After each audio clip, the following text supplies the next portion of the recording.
कृता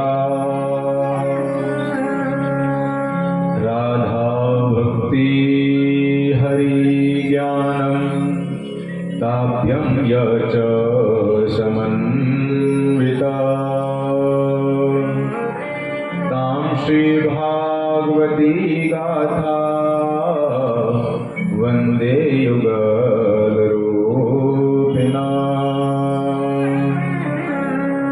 वंशी विभूषित करा नवनीरदाभा पीताम्बरादरुणबिम्बफलादरुष्ठा पूर्णेन्दु सुन्दरमुखा दरविन्द्रनेत्रा कृष्णात् परं किमपि तत्त्वमहं न जाने नारायणं नमस्कृत्य नरं चैव नरोत्तमं देवीं सरस्वतीं व्यास ततो जयमुदीरये सच्चिदानन्दरूपाय विश्वोत्पत्त्यादिहेतवे तापत्रय विनाशाय श्रीकृष्णाय वयं नमः। श्री राधा मेरी स्वामिनी मैं राधे तिरुदास जन्म जन्म मोहि दीजियो श्री चरणन को वास सब द्वारन को छोड़कर मैं आयो तेरे द्वार हे वृषभानु की लाडली निक मेरी ओर निहार बरसाने की राधिका नंद गाँव के हैं श्याम इनके चरणों में करूं कोटि कोटि प्रणाम कोटि कोटि प्रणाम। बोले सच्चिदानंद भगवान की श्री बाके बिहारी लाल की भागवत भगवान की श्री राधा रानी सरकार की। परम मंगलमय श्रीमद्भागवत महापुराण परमहंस संहिता वैष्णव संतों का परम धन श्रीमद्भागवत महापुराण उन आनंद कंद अनंत कोटि ब्रह्मांड नायक कुंज निकुंजेश्वर राधा रमन बाधाहर श्री वृंदावन चंद्र श्री बाके बिहारी एवं वृषभानुनंदिनी राधा रानी की कृपा से हम सब श्रीमद्भागवत सप्ताह श्रवण कर रहे हैं। आइए नित्य प्रति प्रभु की वंदन करते हुए आगे कथा में प्रवेश हम अपनी जिह्वा को पवित्र करते हुए न जाने दिन भर कितने पाप हो जाते हैं हमसे। हे प्रभु अपनी कृपा अपनी करुणामयी कृपा दृष्टि हम सब पर बनाए रखें हमारे पापों को क्षमा करें प्रभु। आइए प्रभु के नाम का उच्चारण करते हुए बोले बाके बिहारी लाल की हे बाके बिहारी गिरधारी हो प्यार तुम्हारे चरणों में बाके बिहारी गिरधारी हो प्यार तुम्हारे चरणों में। गिरधारी हो प्यार तुम्हारे चरणों में हो गिरधारी गिरधारी हो प्यार तुम्हारे चरणों में नटवर मधुसूदन बनवारी हो प्यार तुम्हारे चरणों में नटवर मधुसूदन बनवारी हो प्यार तुम्हारे चरणों में नटवर मधुसूदन बनवारी हो प्यार तुम्हारे चरणों में नटवर मधुसूदन बनवारी हो प्यार तुम्हारे चरणों में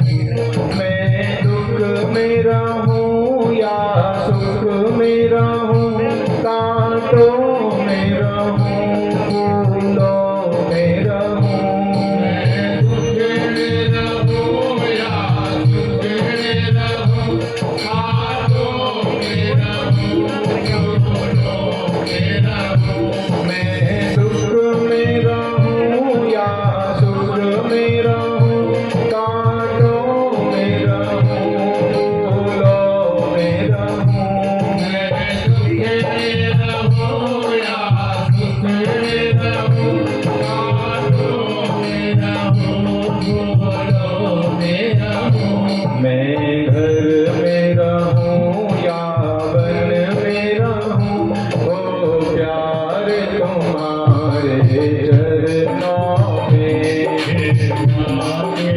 गिरधारी गिरधारी हो प्यार तुम्हारे चरणों में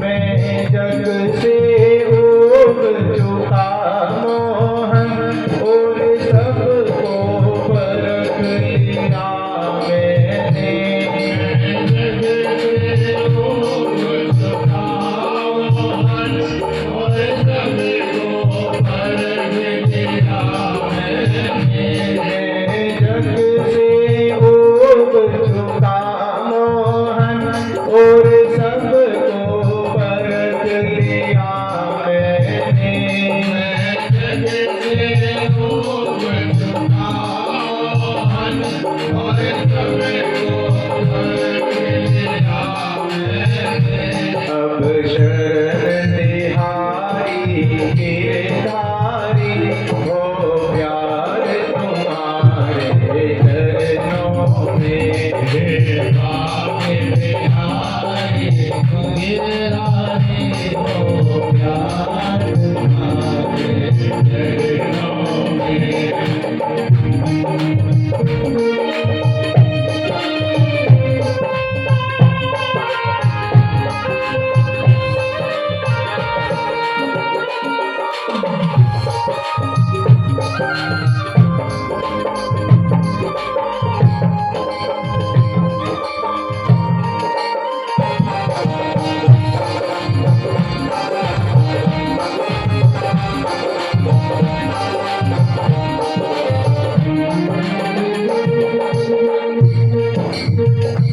मेरे मन मंदिर में आ जाओ, नस नस में श्याम समा जाओ।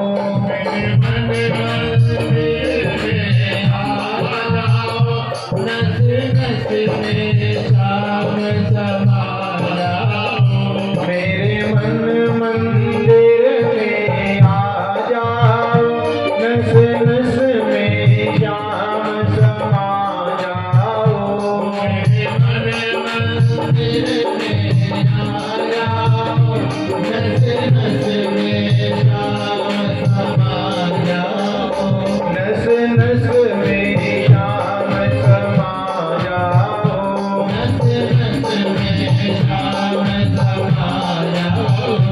अब चरण कमल पर बलिहारी हो प्यार तुम्हारे चरणों में, बिहारी बिहारी बिहारी हो प्यार तुम्हारे चरणों में, हे भाग्य बिहारी गिरधारी हो प्यार तुम्हारे चरणों में, बिहारी बिहारी बिहारी हो प्यार तुम्हारे चरणों में, नटवर मधुसूदन बनवारी हो प्यार तुम्हारे चरणों में, मधुसूदन गिरधारी हो प्यार तुम्हारे चरणों में, हो प्यार तुम्हारे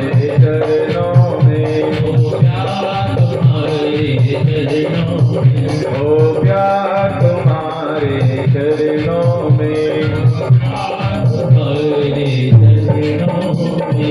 बोले बाके बिहारी लाल की जयकारा लगाना पड़ेगा आप सभी को। बोलो बाके बिहारी लाल की, गणपति भगवान की, भागवत भगवान की, श्री राधा रानी सरकार की, वृषभानु दुलारी की, पारदेश्वर भगवान की, संकलेश्वर भगवान की, शाकुंभरी योग माया की, अक्षेत्रपाल भगवान की, पितरो महाराज की, गुरुदेव भगवान की, साचे दरबार की, जय जय श्री राधे, जय जय श्री राधे, जय जय श्री राधे श्याम। आप सभी को मालूम है कल हमने कथा का विराम कहाँ पर दिया है।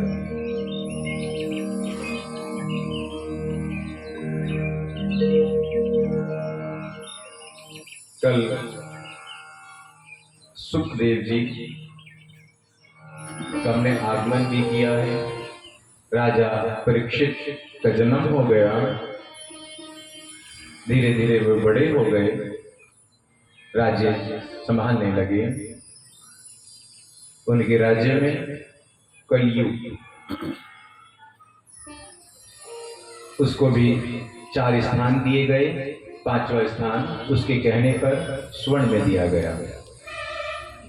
वो स्वर्ण आप जो नेक कमाई करते हैं उसमें कलयुग का वास नहीं रहता। जो हमारी पाप की कमाई होती है, छल से कमाया हुआ धन होता है, उस स्वर्ण में उस कलयुग का वास होता है। कल हमारी माता जी का कुछ कुंडल यहाँ पर गिर गया। मन में भाव आ जाता है कि अभी हमारे पंडित जी बता रहे थे कि 5वां स्थान स्वर्ण में दिया गया। एक कुंडल भगवान ठाकुर जी ने अपने पास रख लिया कुछ समय के लिए। सबके सब घबरा गए कि यहाँ पर एक कुंडल गिर गया। साक्षात हमारे ठाकुर जी ने अपने पास रखा था। इसलिए आप कुछ भी कमाई करते हैं, आप कुछ भी अपने घर में लेकर आते हैं, तो सबसे पहले हम ठाकुर जी को अर्पण करते हैं। प्रभु मेरा कुछ नहीं है, सो आपका है, आप ही रखें। भोग लगाते हैं, कुछ भी प्रसाद लेकर आते हैं, केवल भगवान को दृष्टि भोग लगाते हैं कि प्रभु आप इसको स्वीकार करें। खा तो हम लेते हैं। इसलिए हमारे जीवन में हमें अवश्य इस बात का ध्यान रखना चाहिए, कुछ भी सामग्री लेकर आए आप अगर एक नई गाड़ी भी लेकर आते हैं तो जो उसकी चाबी होती है ना, वो भी ठाकुर जी को अर्पण कर दो।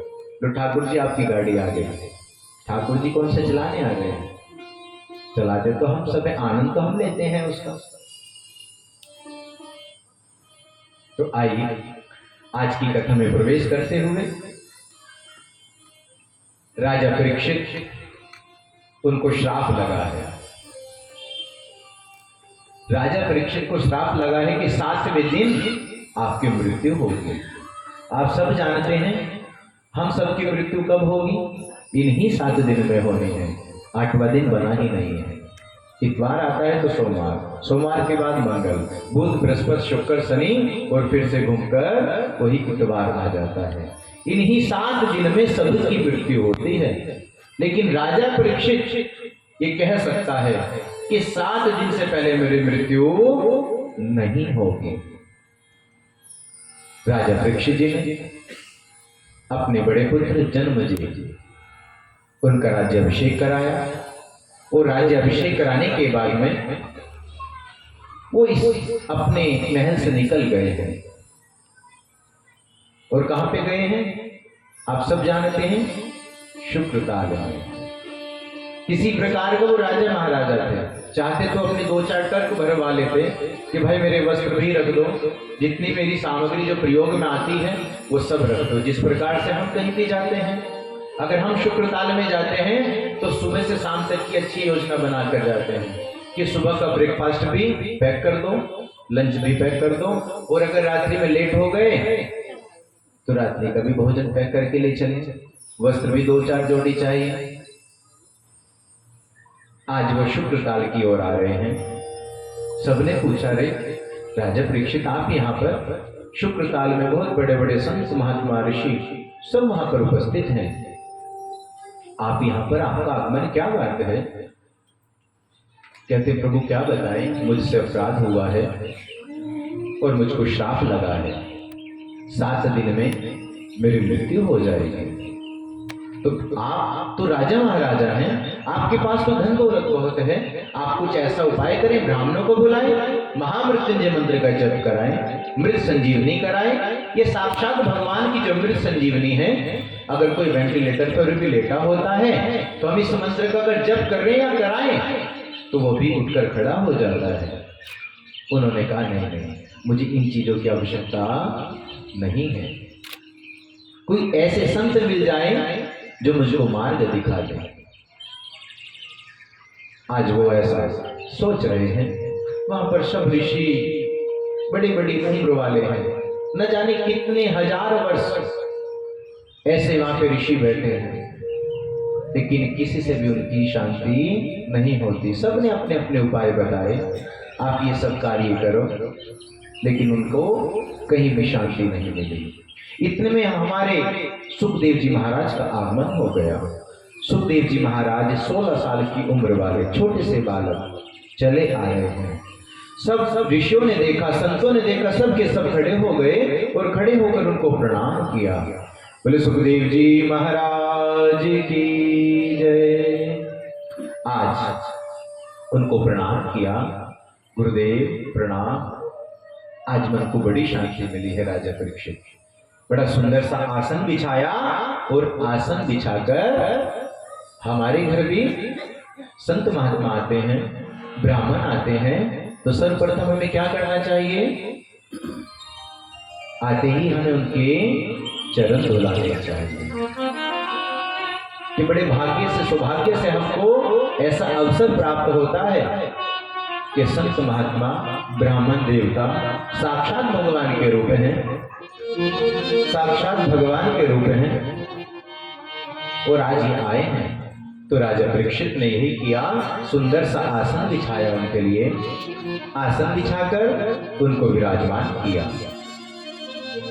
आइए हम सब भी मिलकर गुरुदेव भगवान के चरणों में प्रणाम करेंगे, क्योंकि गुरु के बिना ज्ञान नहीं मिलता।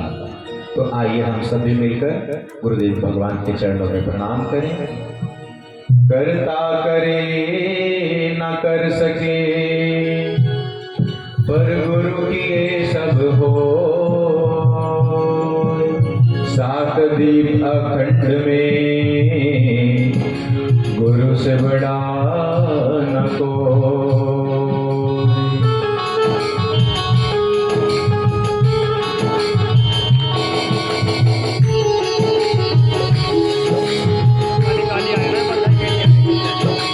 सारे तीर्थ धाम आपके चरणों में, हे गुरुदेव प्रणाम आपके चरणों में। सारे तीर्थ धाम आपके चरणों में, हे गुरुदेव प्रणाम आपके चरणों में। सारे तीर्थ धाम आपके चरणों में, हे गुरुदेव प्रणाम आपके चरणों में। आपके चरणों में, आपके चरणों में, आपके चरणों में, आपके चरणों में। सारे तीर्थ धाम आपके चरणों में, हे गुरुदेव प्रणाम आपके चरणों में।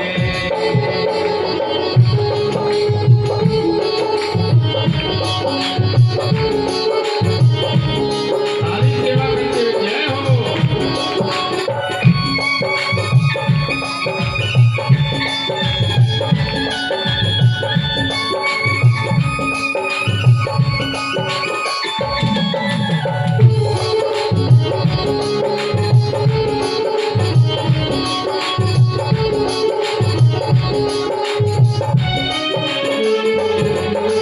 हृदय में माँ गौरी लक्ष्मी कंठ शारदा माता है।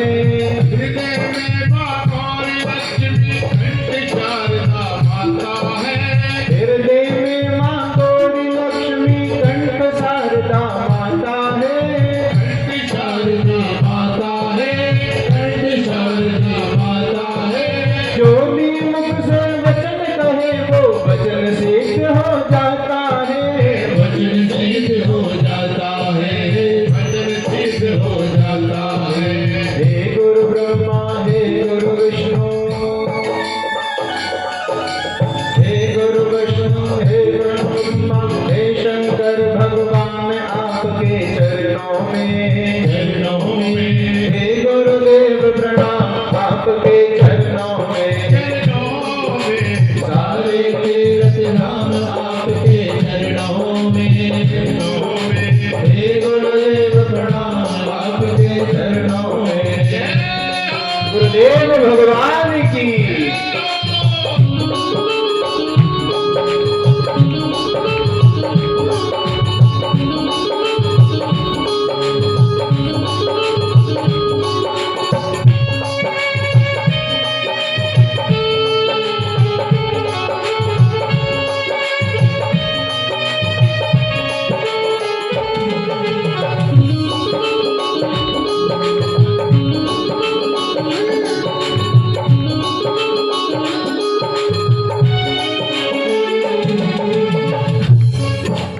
जन्म के दाता माता पिता हैं, आप कर्म के दाता हैं। आप कर्म के दाता है, आप कर्म के दाता है। आप मिलाते हैं ईश्वर से, आप ही भाग्य विधाता है। आप ही भाग्य विधाता है, आप ही भाग्य विधाता है। दुखिया मन को रोगी तन को,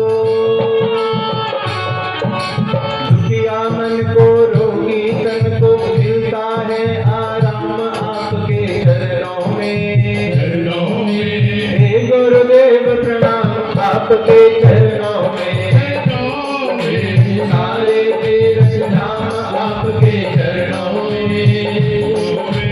हे गुरुदेव प्रणाम आपके चरणों में।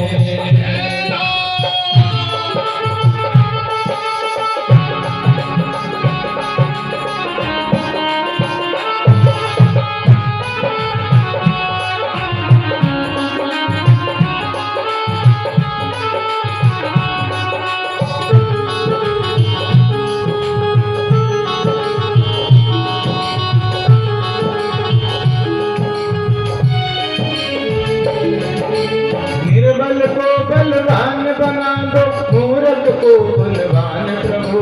मूर्ख को गुणवान प्रभु, मूर्ख को गुणवान प्रभु।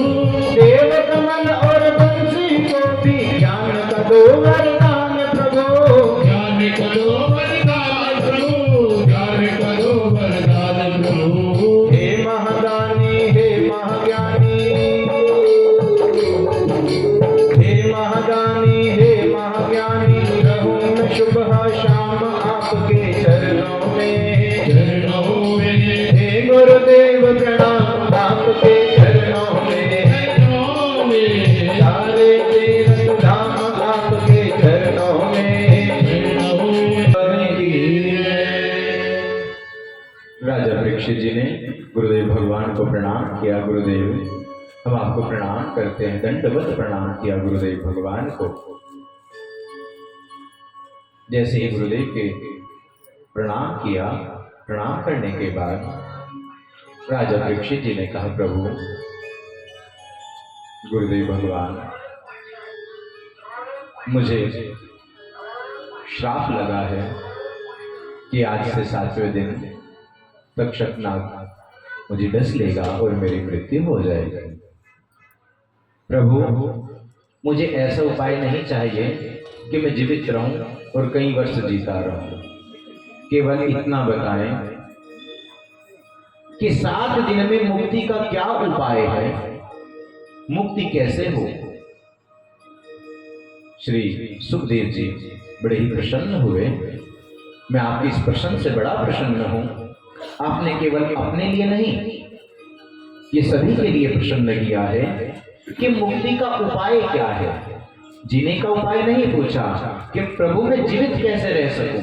उन्होंने कहा मुक्ति का क्या उपाय है कि जब खटवांग की एक घड़ी में भगवान को प्राप्त हो सकते हैं, उनको मुक्ति मिल सकती है। आपके पास तो फिर भी 7 दिन है और हम सबके पास में कितने दिन हैं आप सबको पता है? कुछ काफी वर्षों के तो आप हो भी गए हैं, फिर भी सोचते हैं कि थोड़ी देर और बाद भजन कर लेंगे, 2 से 2:30 बजे चले ही जाएंगे।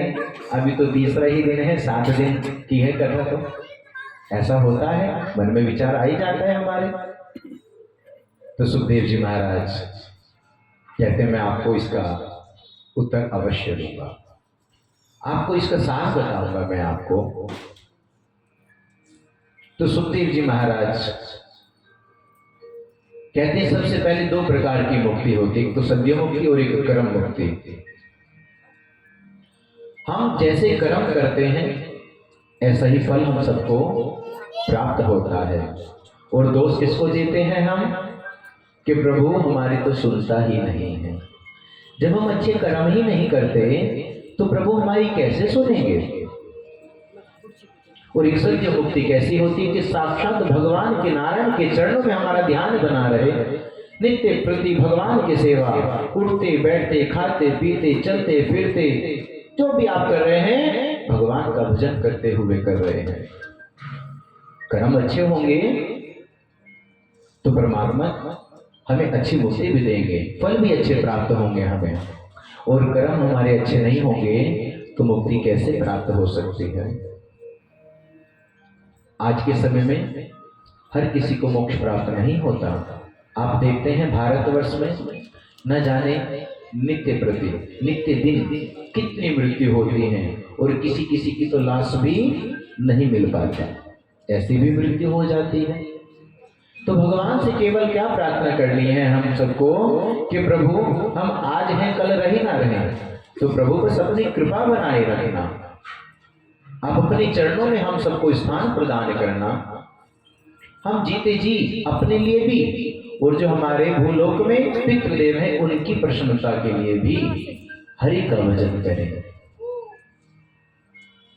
हरि का भजन करने से हमारे पापों का विनाश होता है, हमारे पाप सब जलकर भस्म हो जाते हैं। इतने सुंदर उपदेश राजा परीक्षित जी जब श्रवण कर रहे हैं बड़ा आनंदमय। राजा परीक्षित जी कहते हैं प्रभु सुखदेव जी महाराज अगर आप कहें तो मैं आपसे एक और प्रश्न कर लूं। हाँ हाँ बिल्कुल करिए। कि महाराज आप मुझे ये बताइए सृष्टि की रचना कैसे हुई। ये सृष्टि कैसे बनी है ये भी तो बताएं। आज बड़ा ही सुंदर वर्णन करते हैं श्री सुखदेव जी महाराज कि सबसे पहले विराट रूप में भगवान नारायण, और नारायण की नाभि से एक कमल का पुष्प, और वहीं से सर्वप्रथम जो आए हैं वो ब्रह्मा जी आए। जैसे ही ब्रह्मा जी आए, ब्रह्मा जी ने बाहर निकल कर देखा, चारों ओर कुछ भी नहीं है, जल ही जल दिख रहा है और कुछ भी नहीं है चारों ओर। ब्रह्मा जी फिर से उसी में समा गए। फिर कुछ समय बाद फिर बाहर आए, बाहर आकर देखा अभी जल ही जल है, तो आकाशवाणी हुई, 2 अक्षर की आकाशवाणी हुई, ते और पे। क्या करना चाहिए? इन दोनों को मिला दिया जाए तो तप करो, तप करो। ब्रह्मा जी ने तप प्रारंभ कर दिया, कई हजार वर्ष तप किया। तप करने के बाद फिर से ब्रह्मा जी आए। भगवान नारायण ने अब उनका हाथ पकड़ लिया, ब्रह्मा जी का हाथ पकड़ लिया और ब्रह्मा जी को कहा अब आपको कुछ कार्य करना है। क्या करना है प्रभु? क्या कार्य करना है? आपको सृष्टि का सृजन करना है, सारी की सारी सृष्टि बनानी है आपको, इसका पालन पोषण। अरे प्रभु मैं कैसे बना सकता हूं कि आपको ही बनानी है? प्रभु मैं तो कुछ भी नहीं कर सकता। अब देखिए ब्रह्मा जी ने बहुत अच्छी बात कही, मैं कुछ नहीं कर सकता। और हम सब क्या कहते हैं? ये मकान किसका है? अगर कोई पूछेगा मेरा। ये नहीं कहते भगवान का है। भगवान का तो केवल मंदिर ही कहते हैं, और उसमें भी अगर कमेटी का कब्जा हो जाए तो अध्यक्ष और मंत्री जी रह जाते हैं, वो भी फिर भगवान का मंदिर नहीं रहता। नाम से कहते हैं कि वो नाम के हैं, उनका वो मंदिर है। केवल मंदिर में ही कहा जाता है कि ये भगवान का है, अन्यथा घर भी हमारा है। ये बालक किसका है? ये भी मेरा है। ये गाड़ी किसकी है? ये भी मेरी है। जहां मैं शब्द आता है वहां पर अभिमान आ जाता है। तो ब्रह्मा जी ने कहा प्रभु मुझे इस अभिमान में नहीं पड़ना है, मुझे तो केवल आपका भजन करना है। आपने तब कहा, मैंने तब प्रारंभ कर दिया, मैं इस अभिमान में नहीं पड़ना चाहता। भगवान नारायण कहते हैं आपको किसी प्रकार का कोई अभिमान नहीं होगा। सृष्टि से पहले कौन था? मैं। भगवान नारायण साक्षात ब्रह्मा जी को कह रहे हैं कि तुमको तो मैं करनी ही नहीं चाहिए। जो प्रारंभ में है, मध्य में है और अंत में रहेगा, वही तो मैं हो सकता है। हम कैसे मैं हो सकते हैं? हम तो आज हैं, कल रहे ना रहे। हम तो मुसाफिर हैं, कुछ पल की जिंदगी है, उसमें जितना हरि का भजन हो सके, जितना सत्संग हो सके, वो हमें कर लेना चाहिए। कलयुग ने अपनी कुछ विशेषता भी बताई थी कि प्रभु आप मेरे सारे के सारे अवगुण ही देख रहे हैं, इसलिए आपने मुझे कहां कहां पर दे दिया? द्वितीयम पानम स्त्रिया, कि जहां पर जुआ खेला जाता हो, जहां स्त्रियों के साथ व्यभिचार होता हो, मदिरा पान होता हो, आपने सब ऐसी स्थान दिए। आपने मेरी विशेषता नहीं देखी, मेरी कुछ विशेषता भी है। आपने देखा होगा त्रेता युग में कई कई हजार वर्ष तक तप किया करते थे, तब भी आप उनको प्राप्त नहीं होते। फिर द्वापर पर तब भी उनको कई हजार कई साल तक वर्ष तप करना होता। और पहले क्या होता था? द्वापर या त्रेता युग में कोई एक व्यक्ति, किसी ग्राम का एक व्यक्ति कोई अपराध करता था और सभी को क्षमा नहीं किया जाता। वहां पे क्या सबको दंड दे देते, केवल एक ने अपराध किया और पूरे गांव को दंड दिया जाता था।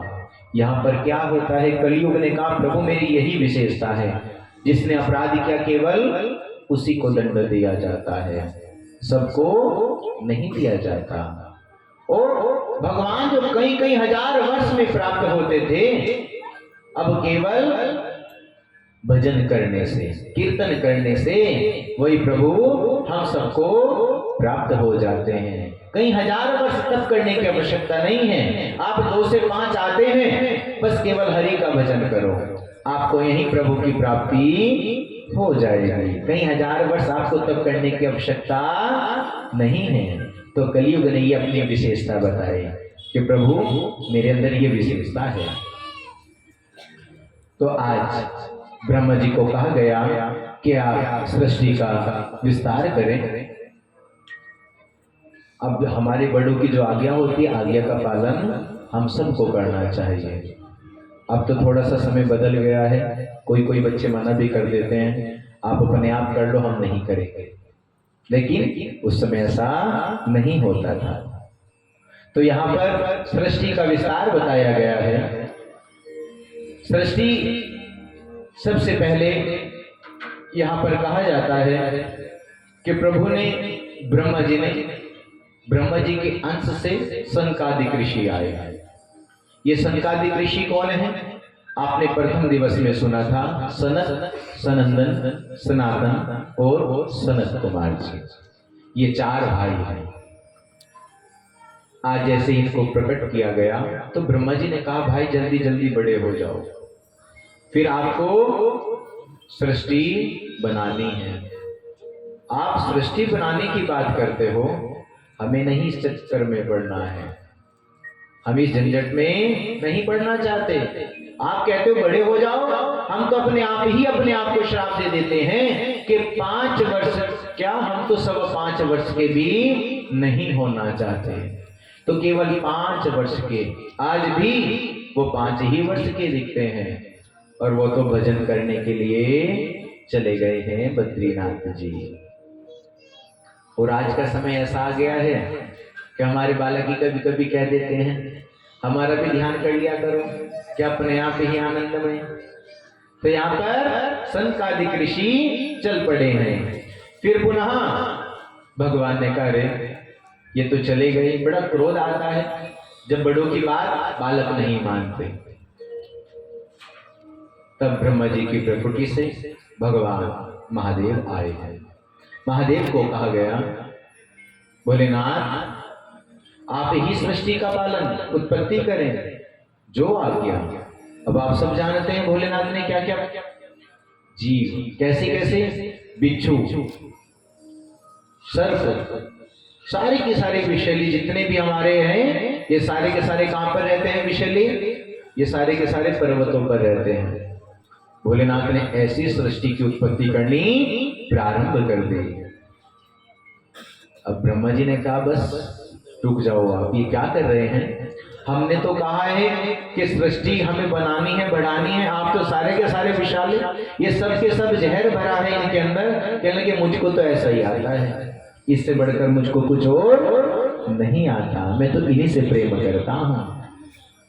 बिच्छू की माला पहन लेते हैं, यहाँ पर कानों में भी कुंडल बिच्छू के रहते हैं। सर्प देवता तो हमेशा उनके गले में रहते हैं कि मुझको वो सृष्टि बनानी नहीं आती, आप यहीं, आप ठहर जाओ, आप और आगे मत बढ़ो। फिर आगे चलकर 10 ऋषियों का जन्म हुआ है।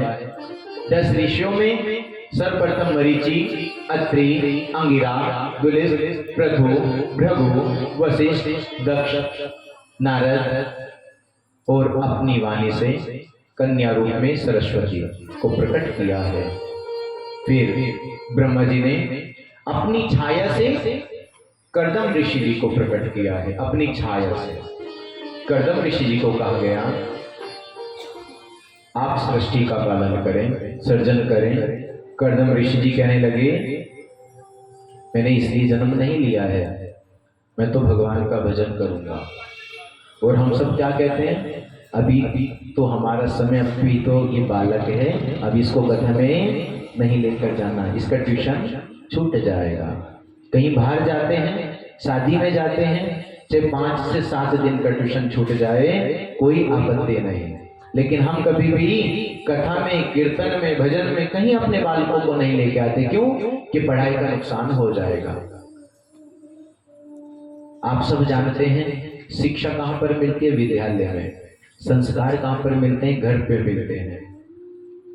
जहां पर भगवान का भजन कीर्तन हो रहा हो, वहीं पर ही हमको संस्कार प्राप्त होते हैं। आप सब तो बड़े हो गए, इसलिए बालकों को भी लेकर आया करें। अब तो उनको समझाने की आवश्यकता है, आप तो समझे समझाए हैं। क्योंकि आज जैसे वचन आप अपने बालकों को बोलेंगे, ऐसे व्यवहार वो आपके साथ में आगे चलकर करेंगे। इसलिए हमें अपने बालकों को ये सुंदर सुंदर कथाओं को श्रवण कराना चाहिए। तो कर्दम जी से कहा गया आप ही सृष्टि का सर्जन करें। तो कर्दम ऋषि जी ने कहा मैं नहीं करूंगा, मैं तो वैराग्य को प्राप्त होकर भगवान का भजन करूंगा, भगवान का कीर्तन करूंगा। वो भी जंगल की ओर चले गए, जंगल की ओर जाकर तप करने लगे। अब ब्रह्मा जी ने देखा ये तो कोई भी नहीं आगे बढ़ते, तो ब्रह्मा जी के अंश से दाएं भाग से कौन आए हैं आप सब जानते हैं। भगवान की दाएं भाग से मनु और दूसरे से शत्रुपा। मनु और शत्रुपा, मनु कौन है, हम सब उनकी संतान हैं। मनु से ही मानव बने हैं, तो हम सब उनकी संतान हैं। मनु और दूसरी है शत्रुपा। इनके 5 बालक हुए, 2 पुत्र हैं, 3 पुत्री हैं। आप सब जानते हैं कौन कौन है, उत्तानपाद और प्रियव्रत। 3 पुत्री हैं, देवहूति, आकुति, प्रसूति। ये 3 पुत्री हुई है इनकी। जब कर्दम ऋषि जी को कई हजार वर्ष हो गए, तब करते करते अचानक से एक दिन उनकी आंख खुली। आंख खुलने के बाद में देखा, मन ही मन में सोच रहे हैं कि हम ऐसे ही वैराग्य को प्राप्त हो गए, हमने तो अपना सारा जीवन ही तप में लगा दिया, हमें भी विवाह कर लेना चाहिए था, हमें भी अपने परिवार के साथ में रहना चाहिए था। ऐसा मन में विचार आ गया, क्या करना चाहिए। मन ही मन में इस प्रकार सोच रहे हैं तो संकल्प ले लिया, और संकल्प लेकर कि बस प्रभु मेरी यही कामना है। कभी कभी हम भी कोई अनुष्ठान कराते हैं तो संकल्प के माध्यम से कि पंडित जी हमारे पुत्र की शादी हो जाए, हमारी पुत्री की शादी हो जाए, तो वहां पर संकल्प बोला जाता है। यहाँ पर कर्दम ऋषि जी ने भी यही किया, तब करना प्रारंभ कर दिया। 10,000 वर्ष हो गए तो भगवान नारायण उनके सामने प्रकट हो गए। नारायण भगवान जैसे ही प्रकट हुए तो कर्दम ऋषि जी की आंखें खुली, उनको प्रणाम किया, प्रभु प्रणाम। कर्दम ऋषि जी को कहते हैं हमारे नारायण मांग लो, मैं आपके तब से बड़ा प्रसन्न हूं, कुछ मांगना चाहते हो तो मांग लो। महाराज आपके दर्शन हो गए, अब क्या मांगू मैं आपसे, अब तो कुछ मांगने की शेष इच्छा बची ही नहीं है। अरे नहीं, ऐसे नहीं, आपने कुछ तो आपकी कामना होगी, आपने इतना लंबा तप किया है। नहीं नहीं महाराज, कोई कामना नहीं है। अब वो शर्मा रहे हैं कि प्रभु मैं आपसे कैसे बताऊं कि मैंने भी विवाह के लिए ये तप किया है। अब देखिए, जब बड़े बालक की शादी की बात करते हैं कि हाँ अब हमारा बच्चा जवान हो गया है, इसकी शादी करा दी जाए, तो उसको पास में बुलाया जाता है। हाँ भाई, अब तुम्हारे लिए कुछ लड़की वगैरह देखनी प्रारंभ करें, तो शर्मा के चला जाता है। अब तो ऐसे बालक नहीं है, अब तुम नहीं कराते तो मैं उठा कर ले आऊंगा, मैं भगा कर ले आऊंगा, अब तो ऐसा जमाना आ गया है, अब शर्माते कोई नहीं है। तो कर्दम ऋषि जी शर्मा रहे हैं। अरे नहीं नहीं प्रभु, देख लो, मैं तो आपके विवाह की बात पक्की करके आ गया, अगर आप कहो तो करें, अन्यथा मैं उनको मना कर देता हूं। कोई नहीं, थोड़ा सा मेरा अपमान ही तो होगा। मैंने तो उनको आश्वासन दे दिया था कि कर्दम जी के साथ में विवाह, कौन किसका विवाह, देवहूति, देवहूति के साथ में प्रभु नारायण पीछे से विवाह को पक्का करके आ गए। अब कर्दम जी कहते हैं कि प्रभु ठीक है, आपकी तो आज्ञा का पालन करना होता है, मैं भी आपकी आज्ञा का पालन करूं, अगर आपकी ऐसी इच्छा है तो विवाह कर लूंगा। लेकिन हाँ प्रभु, मेरी एक इच्छा है। क्या इच्छा है आपकी? कि प्रभु मैं एक ही शर्त पे विवाह करूंगा कि आप मेरे घर बालक के रूप में आए। अब तू मुझे ही अपने घर बालक के रूप में बुलाना चाहता है कि हाँ प्रभु, अगर आप इस बात को हाँ करें तो मैं विवाह करने के लिए तैयार हूं। भगवान ने कहा ठीक है भाई। अब प्रभु भी तो भक्तों के बिना तो भगवान भी नहीं है, आप सब जानते हैं। जहां भक्त नहीं रहते वहां भगवान भी नहीं रहते, तो भगवान भी भक्तों के वशीभूत हैं। आप सब जानते हैं, कमरीज जी की भी कथा आती है। दुर्वासा जी ने क्या किया था, उनके आज एकादशी है। एकादशी व्रत अम्बरीश जी किया करते थे और क्या क्या उनको श्राप देने लगे कि अभी इनकी मृत्यु हो जाए। तो भगवान नारायण भी अपने भक्तों के वशीभूत हैं। तो यहाँ पर कर्दम जी को जैसे ही कहा तो कर्दम जी ने कहा ठीक है प्रभु, जैसी आपकी आज्ञा, हम आपकी आज्ञा का पालन करेंगे।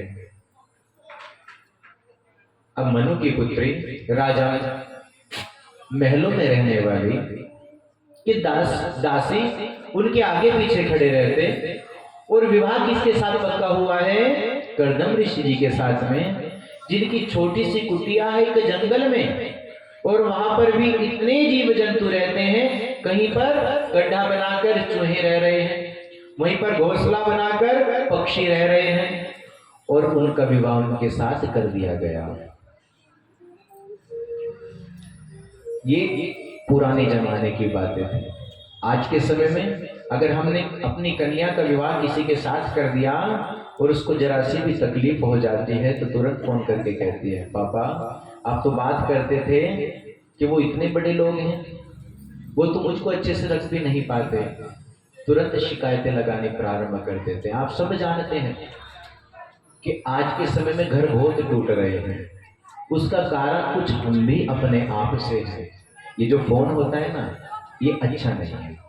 अच्छा इसलिए है कि कभी कभी कोई इमरजेंसी बात कहनी पड़ जाए तो फोन का इस्तेमाल करना बहुत अच्छा है। लेकिन जो परमानेंट फोन पर लगे रहे कि इधर की बात उधर, कि आपके घर में क्या बनाया, हमारे घर ये बनाया और आपके घर क्या बनाया, छोटी सी बात हो गई तुरंत अपनी माता को बता दिया, माता जी आ गई सब पूरे परिवार को लेकर, कैसे कह दिया तुमने हमारी लड़की को, कैसे इसको परेशान कर रखा है तुमने, मैं तो अपनी लड़की को लेकर जा रही हूँ। अब कहाँ मिलेंगे? या तो थाने में मिलेंगे या कोर्ट कचहरी में मिलेंगे। उससे पहले कहीं बात ही नहीं बनती। आज की कलयुग की यही सत्यता है कि आज के समय में छोटे मोटे जो झगड़े हो जाते हैं घर में बैठकर नहीं सुलझाते हैं, सीधे थाने में चले जाते हैं। वो कौन सा हमारे रिश्तेदार हैं, एक बार तो वो भी समझाते हैं भाई घर का मसला है घर में सुलझा लो। जब बात नहीं बनती तो कहते हैं अब हमारी कलम चलेगी और तुम्हारा धन चलेगा। तो फिर धन भी वो सारा का सारा बह जाता है। जैसे गंगा जी बहती है ना, इस प्रकार से धन भी बहना प्रारंभ हो जाता है।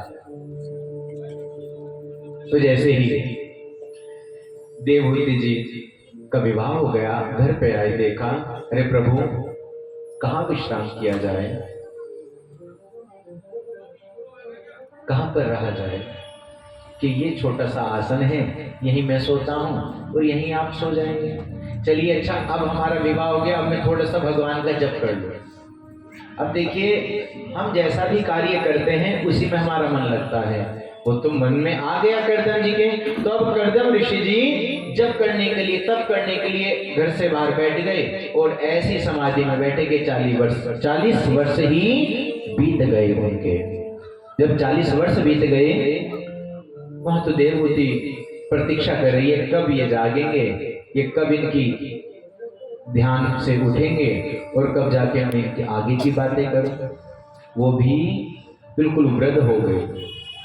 अब जैसे ही आंखें खुली, आंखें खुलने के बाद में देखा, अब प्रभु ने यहाँ पर कर्दम ऋषि जी ने, इनके यहाँ पर 9 कन्याएं हुई हैं, 9 कन्या और एक पुत्र। अब कर्दम ऋषि जी की 1 कन्या हुई, 2 हुई, 3 हुई, 4 हुई, 5 हुई, 6 हुई, 7 हुई। प्रभु को पुकार रही कि प्रभु मैंने तो आपसे ऐसा कहा था कि एक आप मेरे घर में पुत्र बन के आ जाना, उसके बाद मैं वैरागी हो जाऊंगा, फिर मैं इस विवाह इस परिवार के संग में नहीं रहूंगा, मैं तो केवल भगवान आपका भजन करूंगा। और आपने तो मुझे इस ममता के बंधनों में बांध दिया कि अभी तक आप तो आए नहीं और 7 कन्याएं हो गई, 8वीं कन्या हो गई, 9वीं कन्या हो गई कि प्रभु आप तो बहुत परीक्षा ले रहे हैं। अब 10वें जब गर्भवती हुई तो 10वें में कौन आए हैं? साक्षात कपिल देव जी आए हैं। बोलो कपिल देव भगवान की जय। कपिल देव जी महाराज बड़े ही सुंदर अपनी माता को उन्होंने बड़े सुंदर सुंदर उपदेश दिए। सुंदर सुंदर उपदेश देने के बाद में पुनः यहाँ पर बताया जाता है कि आगे देवहूति का विवाह तो कर्दम ऋषि जी के साथ में हुआ, आहुति का विवाह रुचि प्रजापति से और प्रसूति का विवाह दक्ष प्रजापति। आप सब जानते हैं दक्ष प्रजापति जी, कनखल में इनका बहुत सुंदर मंदिर भी है और इनको आप भूल भी नहीं सकते। महादेव के अब ये अनन्य भक्त हैं। पहले कहते थे कि महादेव के बैरी, लेकिन अब तो ये महादेव के अनन्य भक्त हैं। और इन्हीं की पुत्री हुई सती। और ये किससे विवाह हुआ इनका? महादेव जी से, भगवान भोलेनाथ से सती का विवाह हुआ है। दक्ष प्रजापति ये भी राजा महाराजा है। और ये ऐसा देखते कि महादेव तो आप सब जानते हैं रहने के लिए महल भी नहीं है, वो तो शमशान में रह लेते हैं, कहीं कैलाश पर्वत पर बैठ जाते हैं, अमरनाथ जी की गुफा में चले जाते हैं। इतने ऊंचे ऊंचे स्थान हैं कि आज के समय में जब भक्त जाते हैं ना तो 2-4 दिन ऐसा कहते हैं भोलेनाथ और कहीं आपको जगह नहीं मिली, थोड़े से नीचे ही बैठ जाते हैं। तो महादेव से सती का विवाह हुआ।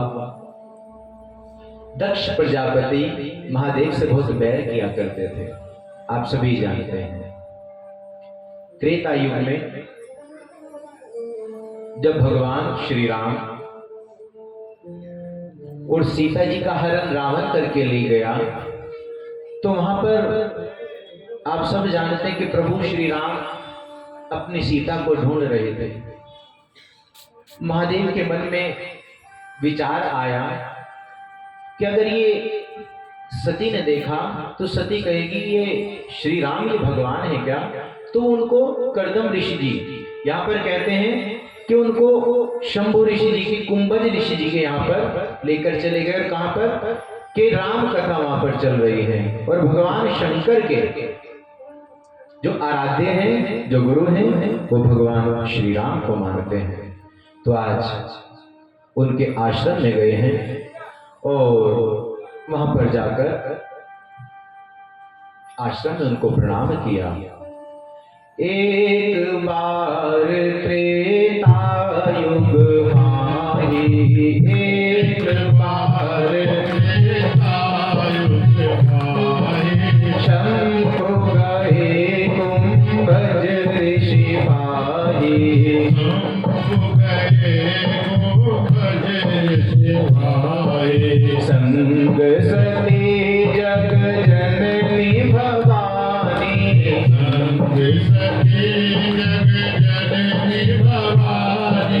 पूछे ऋषि अखिलेश्वर जानी,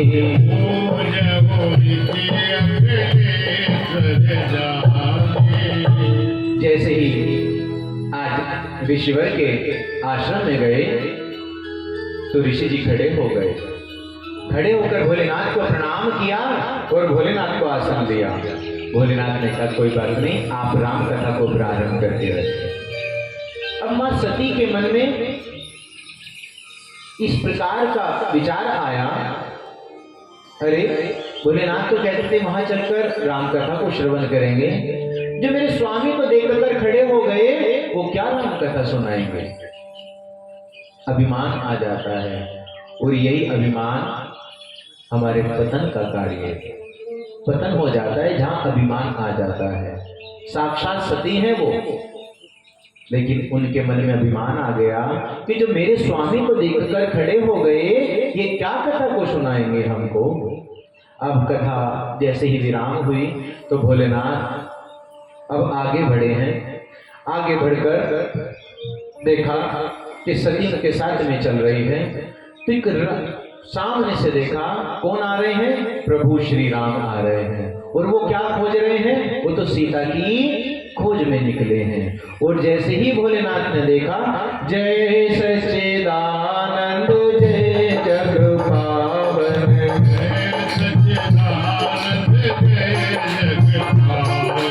अस कही चलऊ मनोज सावन,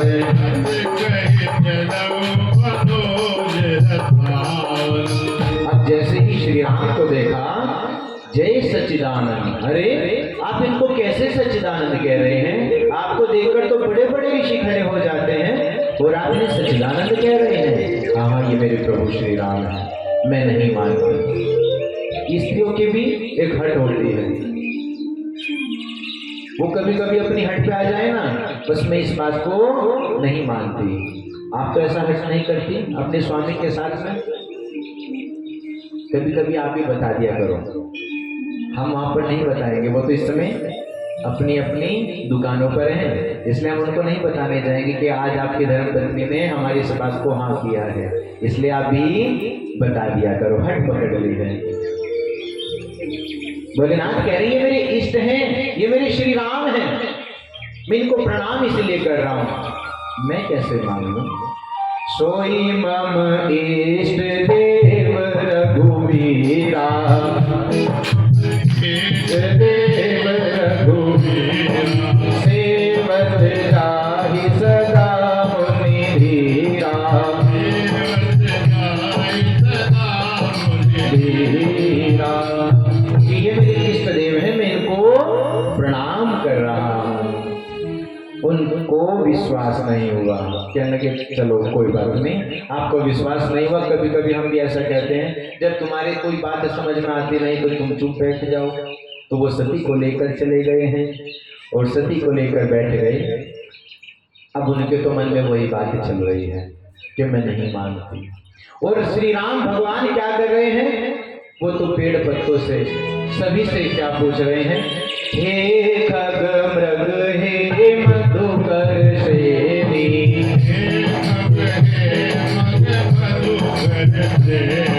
तुम देवी सीता मृग नयनी,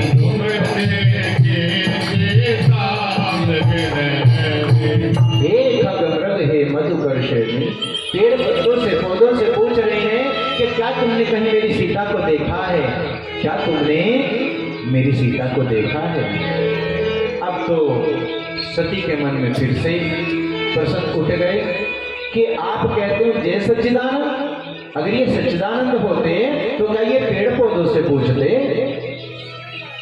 भोलेनाथ ने कहा अब मैं तुम्हें क्या बताऊं, क्या समझाऊं मैं तुमको? अगर इतना ही तुम्हारे मन में कोई संदेह है तो तुम जाओ, जाकर तुम ही परीक्षा ले लो। जो तुम्हारे मन अति संदेह हो,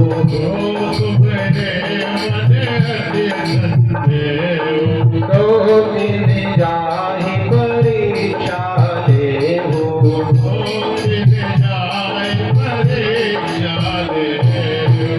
भोलेनाथ ने कहा जाओ और जाकर परीक्षा ले लो। अगर आपके मन में इस प्रकार का कोई विचार है तो आज सती जी चल पड़ी है और सुंदर सा सीता का रूप बना लिया। सीता का रूप बनाकर जैसे ही श्री राम भगवान के सामने, तो भगवान ने देखा अरे ये तो सती है, मुंह घुमा लिया। उधर भी सीता जी का रूप बनाकर सती जी, भगवान श्री राम ये चाह रहे हैं कि मैं किसी भी प्रकार से इनको ऐसा ना जताऊं, लेकिन वो तो बार बार उनके सामने आ जाते हैं। और जैसे ही सामने आई तो प्रणाम किया उनको, और प्रणाम करते वो तो पानी पानी हो गई। अरे ये तो साक्षात भगवान राम है, भोलेनाथ सच कहते थे। अब कभी कभी हमसे कोई अपराध हो जाता है तो अपराध को हम किसी से नहीं बताते कि क्या हुआ, इतनी जल्दी कैसे आ गए, तो हम उस अपराध को नहीं बताते। वही सती ने किया। भोलेनाथ ने कहा ले आए परीक्षा, अब आपको कुछ संतुष्टि हुई है, कुछ शांति मिली आपको। और क्या कहती हैं? कछु न परीक्षा लीन गोसाई, कछु न परीक्षा लीन गोसाई, किन्हु प्रणाम तुम्हारे नाही,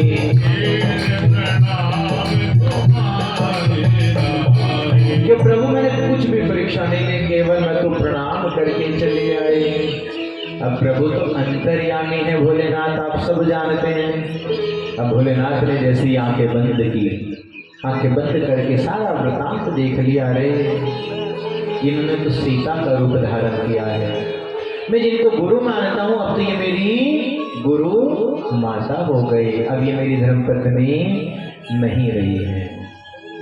अब भोलेनाथ ये भी जानते हैं ये कितने वर्ष तक जीवित रहने वाले हैं। 87,000 कुछ ही दिन की इनकी शेष आयु है। अब भोलेनाथ ने देखा कि अब तो मैं इनके बराबर भी बैठे योग्य नहीं हूँ। क्यों? अब ये मेरी गुरु माता बन गई है। बीते संवत सहस्र 87,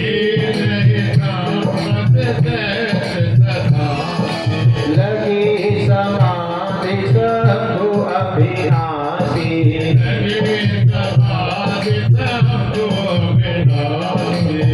अब भोलेनाथ ऐसी समाधि में बैठ गए कि अब तो आंखें बंद करके 87,000 वर्ष की समाधि लगाकर बैठ गए। अब जैसे ही 87,000 वर्ष पूर्ण होने को आए,